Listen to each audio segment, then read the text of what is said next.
สบายดีพ่อแม่พี่น้องทุกคนมื้อนี้พ่อแม่พาพ่อแม่พี่น้องทุกคนมาส้มหมากให้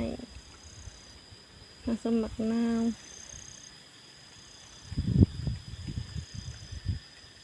หมักนาวเป็นลายส้มหมักนาว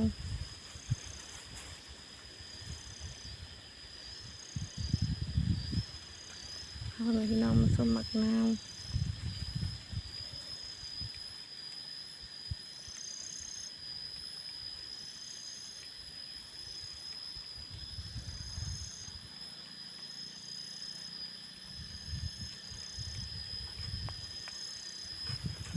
พาพ่อแม่พี่น้องมาเบิ่งหมักม่วง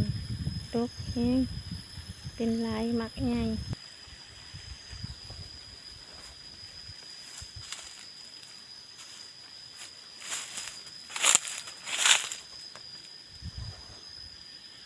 เบิ่งนี่หมักนัดมากงามๆแท้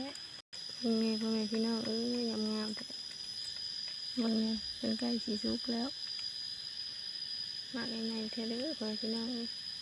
สุกแล้วมากินน้ำกันเด้อป้าหมักนี่แห้งใหญ่หมักนี่กระบอกใหญ่เบิ่งนี่พ่อแม่พี่น้องหมักม่วงนี่ใหญ่แท้เบิ่งนี่พ่อแม่พี่น้องเป็นลูกแห้งจนว่า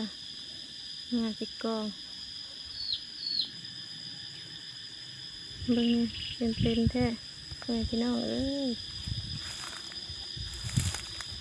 ลูกแท้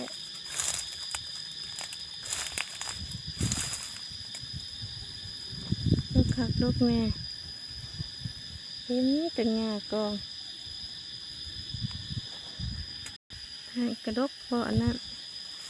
ตัวนี้กระดก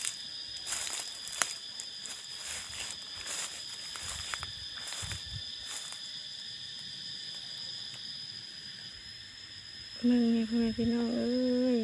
ดกแท้ดกแต่งากองหิจำดินแล้วแม่ก็ดกคักดกแน่เด้อพ่อแม่พี่น้องดกแต่งากองนี่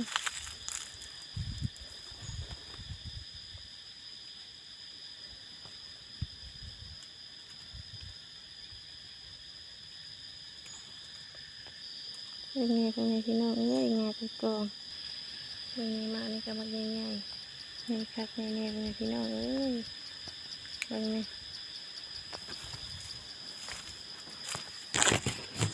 เป็นไงมากเลยหมาอีกบักใหญ่ๆบักนี่อีกแต่หมาใหญ่ๆพ่อแม่พี่น้องมันทำได้เป็นลาย